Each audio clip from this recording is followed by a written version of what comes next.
What would you do if the sister you once shared secrets with destroyed your entire future with a single lie? If your own parents believed her without asking you once? Imagine spending 6 years proving yourself, becoming the doctor who saves lives, while back home you're remembered as a failure who dropped out. Now imagine this. The same sister who erased you is rolled into your operating room one night, bleeding, unconscious, and you are the only surgeon who can save her. Would you still pick up the scalpel, or would you finally let the silence win? Tonight's story isn't just about betrayal. It's about jealousy that ruins families, about truth buried for years, and about the moment everything collapses in a hospital hallway.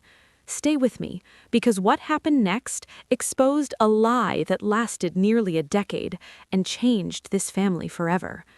And before we begin, if stories that hit deep, shake your heart, and refuse to let you look away mean something to you, subscribe to the channel and like this video.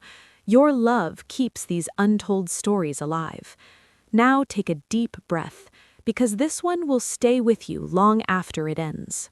What would you do if the people who taught you how to spell your name were the same ones who erased it? If one lie, just one, was enough to turn you from a daughter into a ghost? Before we begin, if stories about truth, betrayal, and second chances mean something to you, take a moment to like this video and subscribe. And tell me in the comments where you're watching from and what time it is where you are. I want to know who's here with me tonight. My name is Dr. Alina Mercer. I'm 33 years old, I'm a cardiothoracic surgeon in Boston, and for 6 years, I was no one's daughter. It started with a whisper, not a fight, not a scandal splashed across social media, just a quiet, deliberate lie told at a kitchen table while I was 3,000 miles away trying to keep someone alive. Growing up, there were 2 daughters in our house, my older sister, Camille, and me. Camille was sunlight. I was shadow. She had the kind of laugh that made adults lean closer.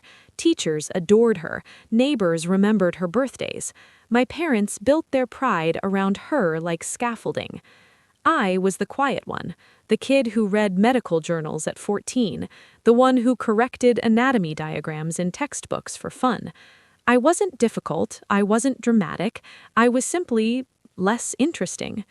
There's a difference between being unloved and being uncelebrated. I learned that early. When I got into Johns Hopkins for medical school, something shifted. My father stood at the dining room table holding the letter, and for the first time in my life, his eyes shone for me. "You did it," he said softly. 3 words. I lived on them for years. But pride is fragile in families built on comparison. Camille had always been the golden one, marketing executive, stylish, magnetic. I was the one in scrubs, exhausted, smelling like antiseptic and cafeteria coffee. When I moved to Baltimore, she started calling more, asking questions about my rotations, my professors, my schedule. I thought she was proud of me. I didn't realize she was collecting information. During my 3rd year, my best friend and roommate, Elena, was diagnosed with aggressive lymphoma. She had no family nearby, no safety net. I requested a formal leave of absence to care for her. It was approved, signed, official. I called Camille to explain. She sounded sympathetic, gentle. "Don't worry," she said. "I'll explain to Mom and Dad so they don't stress." 3 days later, my father called. "We know you dropped out." I remember the hospital hallway I was standing in, the fluorescent lights flickering, Elena asleep in her room behind me. "Dad, I didn't—" "You're living with some guy." Messages she showed us say you're embarrassed to tell us. There were no messages. "She said you'd say that." And just like that, 6 years of studying, sacrifice, and silence collapsed under a story I didn't even know existed. They blocked my number within the week. Emails unanswered, letters returned unopened. My graduation ceremony, 2 empty seats where my parents should have been. Elena died in December. I held her hand when the machines went quiet. I walked back to our apartment alone and found a note she'd hidden inside my cardiology textbook. It said, "Finish what you started. You're stronger than the silence." So I finished. I graduated top of my class. I matched into a brutal residency program in Boston. I slept in on-call rooms. I ate vending machine dinners. I stitched arteries at 3 a.m. with tears drying under my mask. I didn't chase revenge. I built a life. I married a public defender named James who listened to my story without trying to rewrite it. My mentor, Dr. Howard Langley, became the steady father figure I never had. Years passed. Camille kept the lie alive back home. According to distant relatives, I'd burned out, I'd spiraled, I'd cut everyone off. She told them I refused contact. It was brilliant in a cruel way. She didn't just erase me, she rewrote me. Then, one winter night, my pager rang. Emergency cardiac trauma, female 38, massive internal bleeding, ETA 6 minutes. I walked into the trauma bay, scanned the intake tablet. Patient name, Camille Mercer. For a moment, I couldn't breathe. The doors burst open, paramedics shouting vitals, blood soaking through gauze, and behind them, my parents, older, smaller, terrified. "She's our daughter," my mother cried. "Please, where's the surgeon?" I stepped forward. "I am." My father looked at my badge, looked at my face, looked back at the badge. Dr. Elena Mercer, Chief of Cardiothoracic Surgery. Time fractured. I had every right to step back, to let someone else operate, to let fate handle what family had broken. But there's an oath you take, and sometimes the oath matters more than the wound. 4 hours later, Camille was stable. When I walked into the waiting room, my parents stood like they were facing a stranger and a ghost at the same time. "You're a surgeon?" my mother whispered. "Yes, I never stopped being one." The silence between us was heavier than any accusation. "We thought you left," my father said. "I called 14 times in 1 week." My mother covered her mouth. "She said you were ashamed," my father murmured. "I was, but not for the reasons you think." Camille woke up the next morning. She saw me standing at the foot of her bed, and all the calculation drained from her face. "You're really a doctor," she said. "Yes." Tears filled her eyes, not dramatic, not performed, just raw. "I was scared," she whispered. "You were becoming everything." I didn't interrupt.